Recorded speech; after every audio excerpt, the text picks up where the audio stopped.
हमारी मांग है कि आपने जो वादा किया था चुनाव के समय में 2,500 रुपये का बेरोजगारी भत्ता या रोजगार देने की बात, 10 लाख नौजवानों को रोजगार बेरोजगारी भत्ता देने की बात की थी। आज 4.5 साल हो गए, आपने अभी चुनाव के 6 महीने पहले ही ये घोषणा की और मात्र 60,000 के आसपास बेरोजगार नौजवानों का रजिस्ट्रेशन किया भत्ते के लिए। तो कहीं न कहीं ये नौजवानों को छलने का काम भूपेश बघेल सरकार कर रही है। भारतीय जनता पार्टी के समय 15 साल जो नियम थे उसको निकाल के देख ले, और हमारे शासनकाल में जो नियम निकले हैं आवेदन के उसको देख ले। उसमें तो व्यक्तिगत रूप से जाकर जनपद कार्यालय में उपस्थित होना पड़ता था, यहाँ तो ऑनलाइन आप भर रहे हैं। दूसरा, चेक लेने के लिए आना पड़ता था, अब उनके खाते में सीधा जा रहा है। तो और नियम कौन सा है? जितने नियम हो सब शीतल घर बैठे आवेदन कर रहे हैं। एक महीने में 70,000 लोग आवेदन कर लिए, मतलब 1,27,000 लोग की, जो 70,000 उसे वेरीफाई करके उसके खाते में पैसा भी डालने का काम हो गया। तो ये इनके पास कोई काम ही नहीं ना। नमस्कार, मैं हूं मोहन तिवारी। आज के मुद्दे में आपका स्वागत है और आज का मुद्दा काफी खास है, युवाओं को छूता हुआ है, क्योंकि इस चुनाव में युवा वोटर की तूती बोलेगी। युवा वोटर जिधर जाएगा उधर ही सत्ता की चाबी मिलेगी और इसीलिए इस बात को भलीभांति समझ रही हैं दोनों राजनीतिक पार्टियां और इसीलिए दांव खेला जा रहा है युवा वोटर पर। कुछ दिन पहले ही मुख्यमंत्री भूपेश बघेल ने इस बात की घोषणा की थी कि बेरोजगारी भत्ता युवाओं को दिया जाएगा और उसके बाद से युवाओं को बेरोजगारी भत्ता मिलने भी लगा है। लेकिन भाजपा को इस पर आपत्ति है। भाजपा को कहना है कि आंकड़ा गलत है, सारे लोगों को बेरोजगारी भत्ता नहीं दिया जा रहा है, चुने हुए लोगों को बेरोजगारी भत्ता मिल रहा है। तो इसी पर छत्तीसगढ़ में बेरोजगारी भत्ते को लेकर जंग सी छिड़ गई है। इसी पर आज हमारी चर्चा केंद्रित है। मिलते हैं उन मेहमानों से जो इस चर्चा में हमारे साथ रहेंगे। हम बहुत स्वागत करेंगे। हमारे साथ स्टूडियो में जुड़ रहे हैं भाजपा का पक्ष रखने के लिए तेज तर्रार नेता तौकीर रजा जी, आपका बहुत बहुत स्वागत है। इसके अलावा कांग्रेस का पक्ष रखने के लिए हमारे साथ जुड़ रहे हैं राजेंद्र पप्पू बंजारे जी, आपका भी बहुत बहुत स्वागत है। वरिष्ठ पत्रकार के रूप में हमारे बीच समीक्षात्मक नजरिया रखने के लिए मौजूद हैं बाबूलाल शर्मा जी, आपका भी बहुत बहुत स्वागत है। तो तीनों मेहमानों का स्वागत कर इस चर्चा को शुरू करते हैं, क्योंकि ये जो मुद्दा है वो युवाओं से जुड़ा हुआ है और आने वाले समय में इसका दूरगामी राजनीति पर असर होने वाला है, क्योंकि सरकार ने पहले घोषणा पत्र में इसे शामिल किया जिसका व्यापक असर रहा, फिर अब वादा पूरा हो गया और अब खातों में पैसे भी आ गए हैं। लेकिन बीजेपी है कि मानती नहीं और इसीलिए तालाबंदी की जा रही है रोजगार कार्यालयों की। एक एक करके प्रतिक्रिया पहले ले लेते हैं। हमारे साथ राजा जी हैं, तौकीर जी, उनसे बात करते हैं। तौकीर जी, बेरोजगारी भत्ता घोषणा पत्र में था, आप लोगों ने मांग की कि बेरोजगारी भत्ता दो, वो पूरा हो गया, फिर केवल वादा ही नहीं किया, वो खाते में पैसे भी आ गए, फिर भी आप लोग प्रदर्शन कर रहे हैं। आज तालेबंदी कर दी आप लोग ने जगह जगह पर। देखिए, सबसे पहले आपके चैनल का मैं धन्यवाद दूंगा, अपनी पार्टी की तरफ से धन्यवाद भी दूंगा कि आपने एक बहुत अच्छा मुद्दा उठाया है बेरोजगारों का, क्योंकि ये बेरोजगारों के साथ जो छल करी है इन्होंने कांग्रेस पार्टी ने, जो इन्होंने घोषणा पत्र में कहा था कि हम 10 लाख, हम जब आएंगे 10 लाख बेरोजगारी लोगों को रोजगार देंगे या भत्ता देंगे और कम से कम 2,500 रुपए। 2,500 के हिसाब से अगर 10 लाख को सिर्फ पर मंथ लिया जाए तो आप अंदाज लगाइए कितने का आंकड़ा जाता है। उससे भी कम 4.5 साल बाद, 26 जनवरी को ये घोषणा करते हैं अभी 2023 में, 4.5 साल के बाद मुख्यमंत्री जी कि हम अब बेरोजगारी भत्ता देंगे। और उसमें भी ये नियम लगा दिया, ऐसे ऐसे नियम लगाए गए कि यहाँ के जो युवा हैं, यहाँ के जो बेरोजगार हैं वो अपात्र घोषित कर दिए गए। आप अंदाज लगा लीजिए। और आज भी आंकड़े जो बता रहे हैं मात्र 60,000 पंजीकृत, इन्हीं के आंकड़े बता रहे हैं। तो और इनके जो पूर्व जो मंत्री थे, मंत्री हैं उमेश पटेल जी, उन्होंने बाकायदा आंकड़े बताया कि हम अभी 5,80,000 से ऊपर जो है बेरोजगार हैं, पंजीकृत बेरोजगार की बात कर रहे हैं। उन्होंने बताया था अभी 60,000 अभी और आ गए। तो अब अंदाज लगाइए। और इन्होंने घोषणा करी कि सिर्फ 250 करोड़ की सिर्फ घोषणा करी थी। आप क्या उससे इनको बेरोजगारी भत्ता पहुंच जाएगा? ये तो साफ साफ छलावा कर रही है सरकार, ये बेवकूफ बना रही है और कुछ नहीं कर रही है। इसके अलावा कोई कार्य इनके पास नहीं बचा है झूठ बोलने के अलावा। चलिए, और इसीलिए बीजेपी ने प्रदर्शन का सिलसिला शुरू किया है। कहीं इसकी वजह ये तो नहीं कि वोट बैंक जो है युवाओं का खसक जाएगा, इसलिए आप लोग इस मुद्दे को हवा दे रहे हैं? भाई धीरे धीरे आवेदन जिसके आए हैं, जिसके आवेदन आए उनके अनुमति मिली है, जिनको अनुमति मिली है उनको पैसा मिल रहा है। ये तो प्रक्रिया है, इसमें क्या आप लोगों को आपत्ति है? बेरोजगार कार्यालय जाने की इसके लिए क्या जरूरत पड़ गई है? तो आज युवा जो छत्तीसगढ़ का युवा है वो अपने आप को छला हुआ महसूस कर रहा है। आप उसको समझिए, क्या 12वीं पास जो होगा उसको ये देंगे नियम? देखिए इनके कैसे कैसे कठिन नियम। आपने क्या कहा था, जो भी बेरोजगार होगा हम उसको भत्ता देंगे। लेकिन इन्होंने क्या करा, आज इनके खजाने खाली हैं, आज इनके पास देने के लिए कुछ नहीं है इनके, लेकिन जेब भरे हुए हैं भ्रष्टाचार से। तो आज ये जो बोले थे, जो इन्होंने वादा किया, तो मैं अपनी बात नहीं कर, इन्होंने इनके घोषणा पत्र, मेरे पास है घोषणा पत्र, ये रखा हुआ है। तो ये घोषणा पत्र जो उन्होंने वादा किया था, इस वादे के अनुसार की बात कर रहा हूं। अभी इन्हीं के वादे के अनुसार 10 लाख जो बेरोजगारों को भत्ता देने की बात करती है, उसी से ये मुकर रहे हैं उससे। और यहाँ का जो युवा है, जो बेरोजगार है, वो छला हुआ महसूस कर। क्या 10वीं पास जो है वो युवा अपने आप को कहते बेरोजगार नहीं समझेंगे, जो अगर उनके पास कोई रोजगार नहीं है? या 8वीं पास को क्या आप कहते बेरोजगार नहीं समझते? आप क्या नियम बनाना चाहते हैं? क्या मतलब आप छत्तीसगढ़ के युवाओं के साथ इस तरह से हमेशा छल करते रहेंगे मुख्यमंत्री? ठीक है, बीजेपी की बात से 2-3 चीजें निकल के आई। एक तो आंकड़े पर इन्हें संदेह है, दूसरा जो नियम इतना कठिन आप लोग ने बना दिया है जिससे सही व्यक्ति को, जो कि बेरोजगार है, लाभ नहीं मिल पाएगा।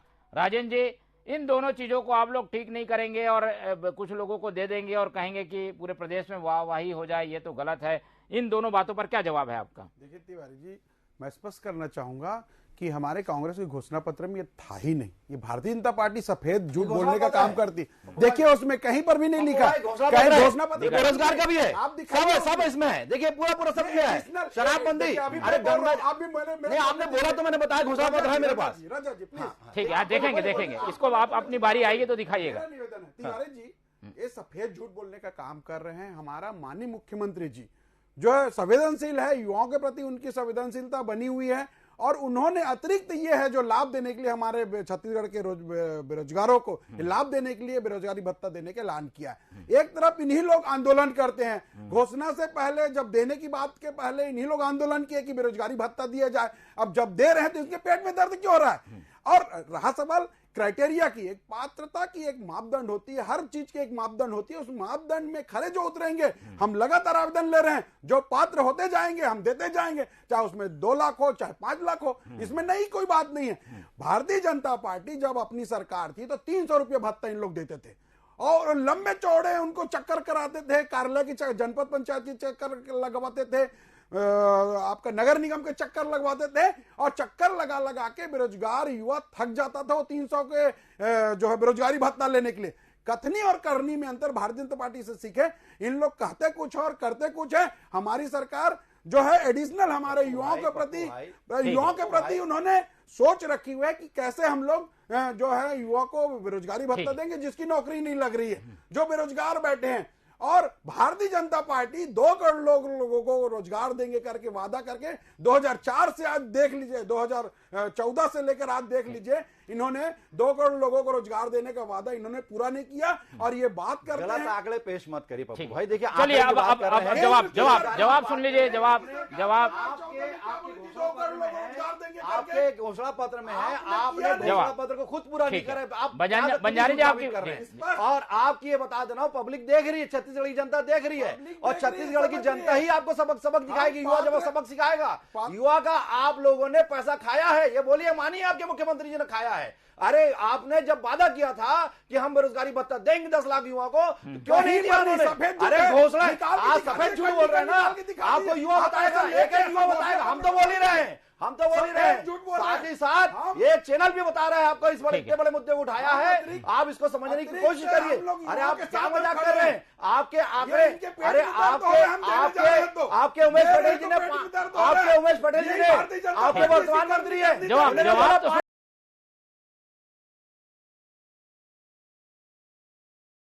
जवाब तो सुन लीजिए। पैसा तो दे रहे हैं, वो पैसा तो दे रहे हैं। ऐसा नियम कायदा बनाएगा कि 12वीं पास को सिर्फ आप रोजगार को पैसा देंगे, भत्ता देंगे, बेरोजगार। जी बिल्कुल। तौकीर जी चलिए, हाँ आप अपनी बात को, पॉइंट को क्लियर कर दिए। बंजारी जी क्या कहना है आपका? यही मैं कहना चाहता हूँ तिवारी जी, हम दे रहे हैं तो इनके पेट में दर्द क्यों हो रहा है? हम लगातार जो है पात्रता अनुसार जैसे जैसे आते जाएगा आवेदन, जो पात्र होते जाएंगे देते हैं, उसका अभी बंद नहीं किए। मेरा जवाब दीजिए ना, मेरे क्वेश्चन का आंसर नहीं दे रहे हैं। देते जा रहे हैं। 12वीं पास का ये कौन सा नियम बना के रखे? पहले एक नियम इसी का आएंगे आप दोनों, ठीक है, आप दोनों का सवाल जवाब एक बार फिर से होगा। जी ठीक है, बंजारे जी बिल्कुल बिल्कुल 2 मिनट। अब चलिए ठीक है, वादे पूरे दोनों ही पार्टियों ने किए हैं जी। ठीक, मैं आऊंगा तौकीर भाई आपके पास भी, बंजारे जी, चौकीर जी। चलिए बाबूलाल शर्मा जी को सुन लेते हैं। बाबूलाल शर्मा जी अच्छे से बताएंगे कि आखिर प्रदेश में हुआ क्या है। वो पूरे पिछले कार्यकाल को भी देख चुके हैं 15 साल के, और अभी के भी कार्यकाल को बारीकी से देख रहे हैं। बाबूलाल जी, एक ऐसा मुद्दा जो कि युवाओं को छूता है, लंबे समय से मांग हो रही थी, मांग पूरी हुई है लेकिन आधी अधूरी, इस पर बहस चल रही है। आपका क्या नजरिया है, आप क्या कहेंगे इस पर? हेलो जी, आवाज बहुत कट रही है, पहली बात तो ये ठीक, उसको सुधरवाइए। जी। मैं जो कहना चाह रहा हूँ कि देखिए, सरकारें किसी की भी हों, युवाओं के बारे में सोचना ही पड़ेगा, आप उसको छोड़ नहीं सकते। लेकिन ये सही है कि एक जमाना मैंने देखा है कि जब युवा होता था, बच्चा जब बड़ा होता था, तो वो अपने पेट पालने का रास्ता खुद खोजता था, उसमें कहीं सरकार नहीं होती थी। हमने वो जमाना देखा है। लेकिन आज की स्थिति हो गई, युवाओं की एक बाढ़ आ गई, बेरोजगारों की बाढ़ आ गई। हर एक युवा के मन में सरकारी नौकरी की चाहत होती है, लेकिन सरकारी नौकरी सबको मिल जाए ये संभव भी नहीं होता, चाहे सरकार किसी की भी। अब उसके बीच का रास्ता निकाला जाता है। अभी मैं आपको राजनीतिक प्रतिद्वंदा के तहत एक दूसरे को जुटलाने का तो स्वाभाविक प्रक्रिया है, जिसका पालन बेहतर तरीके से दोनों प्रवक्तागण कर रहे हैं, इसमें कोई दो राय नहीं है। दोनों अपने तरीके से अपनी बात कह रहे हैं। जिस घोषणा पत्र की बात बड़ी गहराई से की जा रही है, जिसमें कहा गया है कि 2500 रुपए भत्ता दिया जाएगा, उसको आप ध्यान से पढ़ लीजिए। अगर मैं अभी तौकीर रजा जी बोल रहे थे कि मेरे पास में है ये घोषणा पत्र, उसको देखिए। पॉइंट नंबर 4 में जो है, ध्यान से पढ़िए, उसमें लिखा है घर घर रोजगार, हर घर रोजगार। उसमें डिटेल में जाइए। छत्तीसगढ़ के युवाओं को राजीव मित्र योजना के तहत रोजगार दिया जाएगा, जिसके अंतर्गत, ध्यान से सुनिए, जिसके अंतर्गत 10 लाख बेरोजगार युवाओं को सामुदायिक विकास और समाज सेवी गतिविधियों में भाग लेने पर न्यूनतम प्रतिमाह 25 रुपये प्रदान किया जाए। अब बेरोजगार युवाओं को सामुदायिक विकास समाज सेवी गतिविधियां क्या है, इसका डिटेल किसी ने दिया नहीं, और शायद किसी युवा ने जो है इस काम को किया नहीं, और यही कारण है ये विवाद बना। अब सवाल आता है, अब जो योजना दी है इन्होंने, कांग्रेस सरकार ने, उसमें साफ कर दिया है कि हम 2500 रुपए बेरोजगारी भत्ता देंगे, कोई शर्त नहीं है। अब वो शर्त हटा दी गई है, इसलिए जो है एक अच्छा काम माना जाना चाहिए।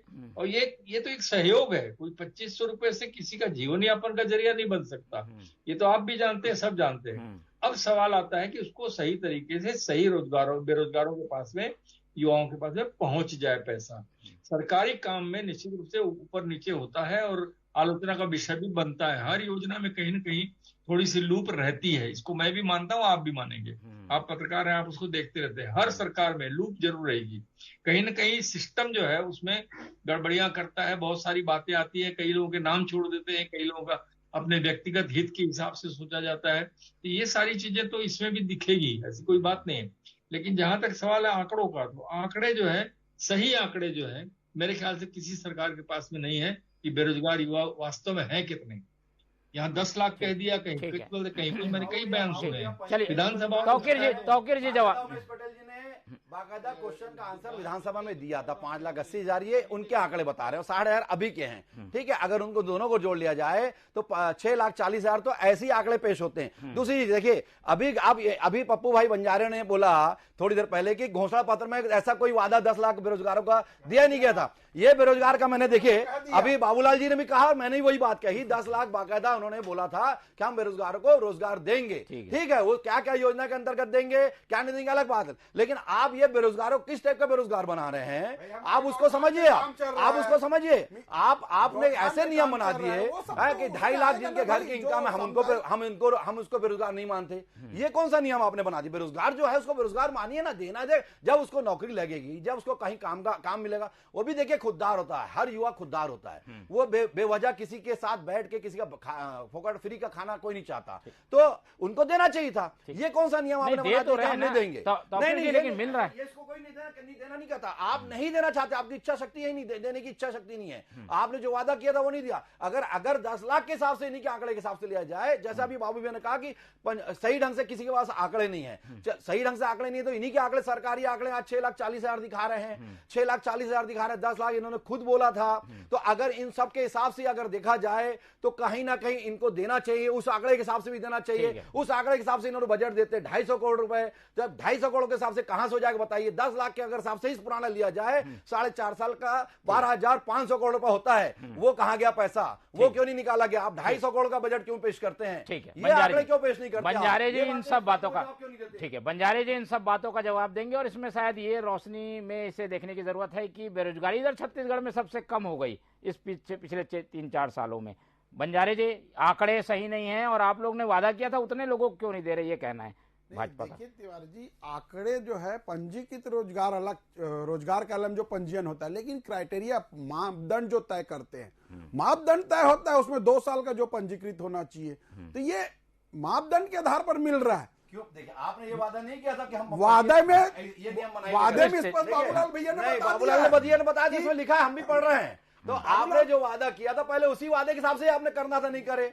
दूसरा, अभी जो नियम बनाए वो भी गलत करे। पप्पू भाई बोलने नहीं देंगे तो फिर क्या मतलब? जवाब भी दे रहा हूँ, आप भी बोले ना, अपने आप में बोलना, मैं तो जवाब दे रहा हूँ, मैं भी, आप भी जवाब दे रहे जी, आपकी बारी आएगी तो बोलिएगा। चलिए, आपने जो सवाल आई तभी तो बोल रहा हूँ मैं, बारी आएगी तब बोलिएगा। अरे बिल्कुल बोलेंगे, आप भी बोलिए उसको, आपका जवाब तो देंगे ना। ऐसा है, ठीक है, भारतीय जनता पार्टी 2 करोड़ लोगों को रोजगार देने के वादा किया था जब केंद्र की इनकी सरकार जब घोषणा पत्र में जो शामिल इनसे किया था। अभी के कार्यक्रम ये देना नहीं चाहते, दिए नहीं। अब हम किसी न किसी रूप में हम युवाओं को जो है बेरोजगारी भत्ता दे रहे हैं, इनके पेट में तकलीफ हो रही है। तकलीफ आपके पेट में हो रही है, हम पूछ रहे हैं। ये हम बेरोजगार का रोजगार कार्यालय, आपको तकलीफ हो रही है। हम अपने लिए नहीं लड़ रहे हैं, हम युवाओं के लड़ रहे हैं, शासन जो मापदंड बनाई है, हम छत्तीसगढ़ के बेरोजगार युवाओं के साथ हैं।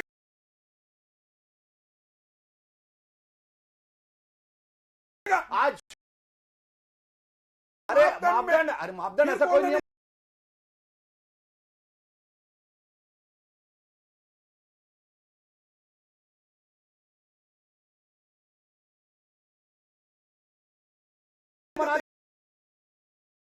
क्या चिंता कर रहे हैं? अरे कितना बता दो मेरे को, चिंता क्यों नहीं रही? सत्ता थी तुम्हारी, क्यों नहीं दिया? हमने भी दिया है, हमने भी दिया है। अरे हमने जो बोला, चक्कर का अरे ठीक है, हमने ठीक है। जितना भी दिया हमने दिया, हमने जो बोला हमने वादा चलिए किया। चलिए, बाबूलाल शर्मा जी की और बाबूलाल शर्मा जी से एक बार और समझ लेते हैं। बाबूलाल, ठीक है, ठीक है, बिल्कुल बिल्कुल बिल्कुल बिल्कुल, चलिए आप लोगों की बात, ठीक है, सिर्फ कागजों में घोषणा कर रहे हैं, उसका कोई जवाब नहीं दे रहे हैं। सिर्फ कागजों में घोषणा कर रहे हैं, उसका कोई जवाब नहीं दे पा रहे। ठीक है, चलिए बाबूलाल शर्मा जी की ओर चलते हैं। बाबूलाल शर्मा जी, आखिर ये सारी उपक्रम और आरोप प्रदर्शन, ये सारी चीजें इसलिए हो रही है कि इसका पॉलिटिकल असर क्या होगा, आप बताइए।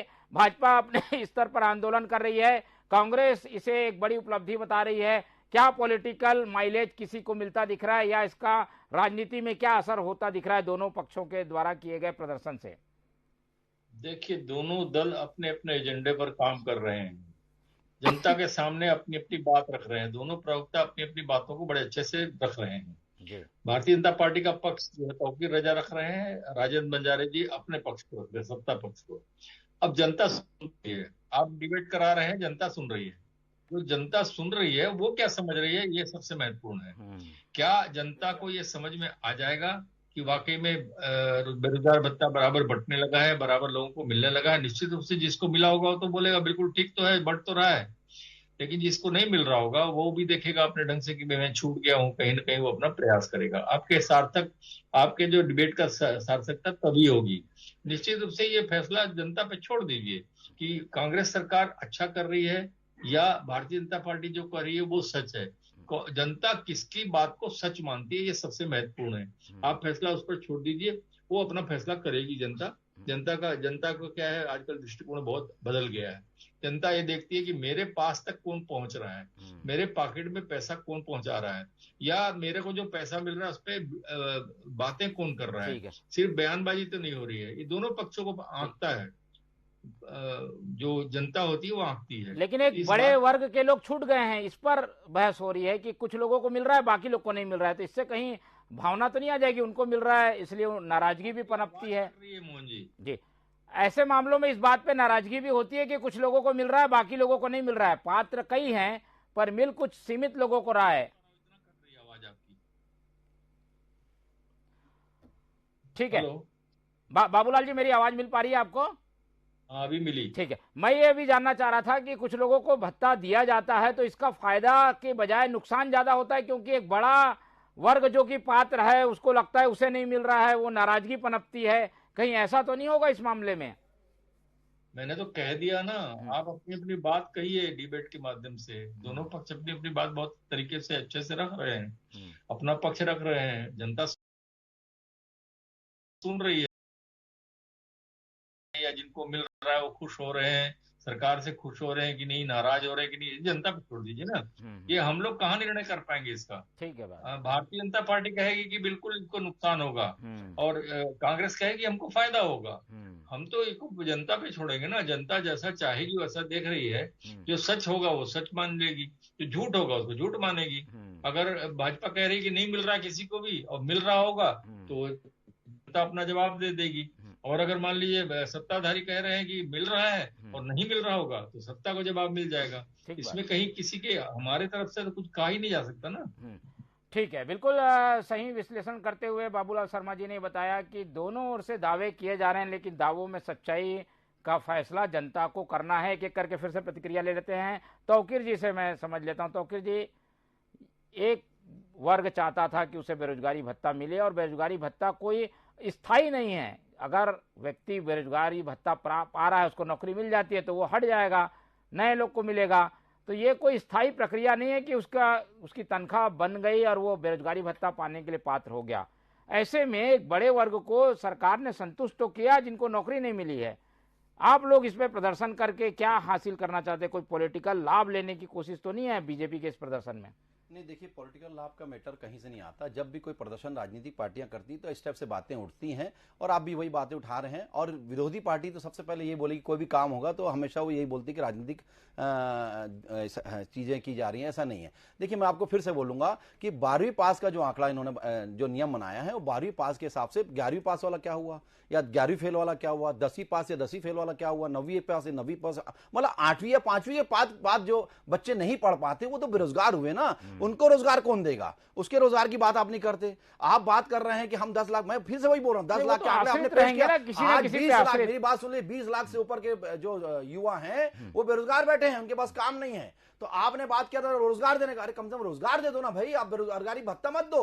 अगर आपके खाते में नहीं है, आप अपना जेब भ्रष्टाचार से भरना चाहते हो, भरिए, है, जनता देख रही है आपको, आपका उसका उचित समय पे उसका उचित जवाब देगी। मैं गया था, गांव जा रहा हूं, मैं ग्रामीण परिवेश में जाते रहता हूं, ग्रामीण क्षेत्रों में जाता रहता हूं। मैं बाकायदा जब वहां जाता हूं, मैं बाकायदा चर्चा जरूर वहां पर अलग अलग लोगों से करता रहता हूं। तो मैंने बाकायदा इस चीज के पूछा, तो वही बात लोग बोल रहे हैं। मैं अपने मन से ही बात नहीं बोल रहा हूं, वो ये बोल रहे हैं भाई मैं तो 8वीं फेल हूं। मोला कहा हो गए भैया, मोला काबर भत्ता नहीं देवते बघेल सरकार। एक जन बोलता है मैं 10वीं फेल हूं, मोला काबर, एक बोलता मैं 12वीं पास हूं लेकिन अभी 12वीं में नहीं हुआ, लेकिन मैं खाली बैठा हूं, मेरे पास रोजगार नहीं है, मोला भत्ता कौन दे? मैं ऐसी बात कर, बाबूलाल भैया भी वही बात कर रहे थे कि इन्होंने आंकड़े पेश किए, ठीक है, अपने अपने हिसाब से बातें रखी, लेकिन 12वीं के पहले के आंकड़ों के बेरोजगारों को जो अगर देखा जाए तो वो भी बेरोजगार का जो प्रतिशत है प्रति क्लास के हिसाब से, प्रति युवाओं के हिसाब से आप देखेंगे वो 20 लाख पार कर चुका आंकड़ा, 10 लाख का नहीं है। ये आंकड़े पेश ही नहीं करना चाहते हैं। आंकड़े जो पेश कर रहे हैं पंजीकृत, मैंने अभी आपको बताया, उनके पंजीकृत आंकड़े बता रहा हूं, मैं अभी अपने आंकड़े बता ही नहीं रहा हूं। मैं तो अपने आंकड़े 20 लाख अब बता रहा हूं कि 20 लाख से ऊपर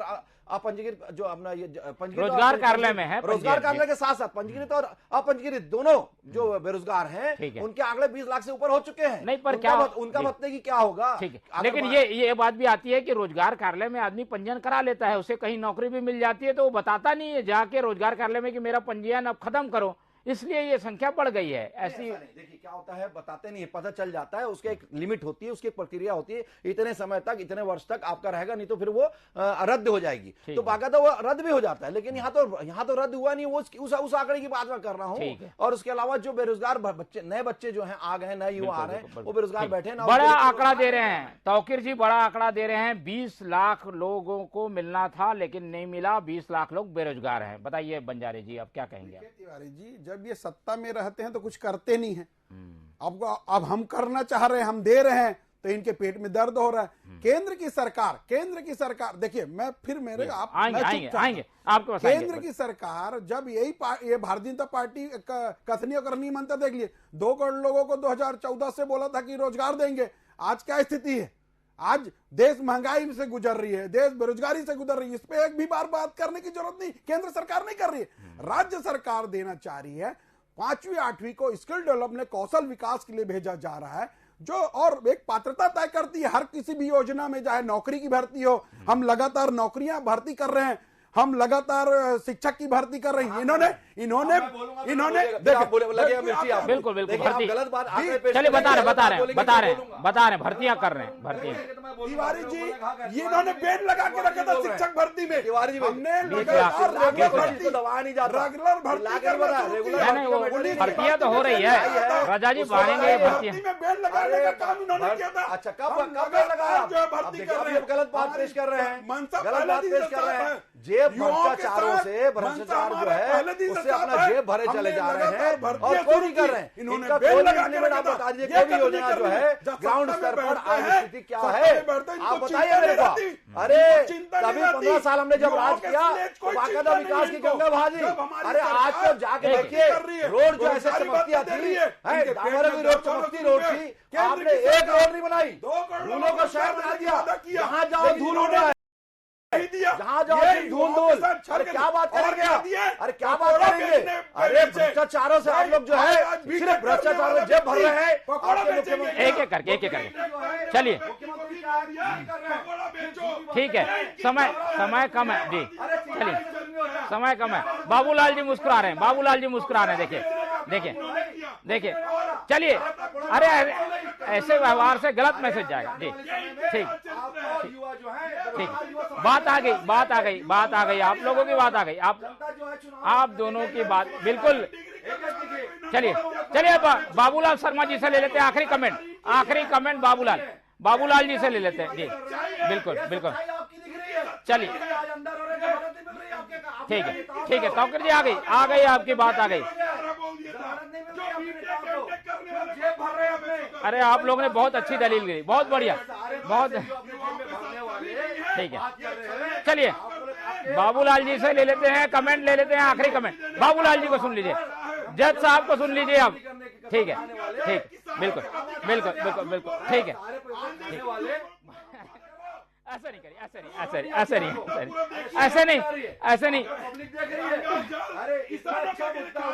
आप ऐसे कैसे हो? बाबूलाल जी जज से सुन लीजिए। आप लोग ने बहुत अच्छी दलीलें दी हैं, लेकिन जज साहब क्या कह रहे हैं? बाबूलाल जी, दोनों बातों को सुनकर क्या लग रहा है, किसका पल्ला भारी है? युवाओं को कौन अपने पक्ष में कर लेगा? जल्दी बता दीजिए 30 सेकंड में। नहीं, ये निर्णय मैं नहीं दे सकता, ये निर्णय तो जनता देगी। ठीक है, ये तो मैं ये कह रहा हूँ कि रोजगार आखिर किसको कहते हैं? रोजगार व्यक्ति खुद भी तलाश लेता है, खुद भी अपने पेट पालने का साधन बनाता है, कई नौकरियां पा लेता है। 2 किस्म की बातें आती है। पहले जब हम सोचते थे या बोलते थे बेरोजगार की बात, तो शिक्षित बेरोजगार का नाम आता था। इसमें अब सिर्फ बेरोजगार है।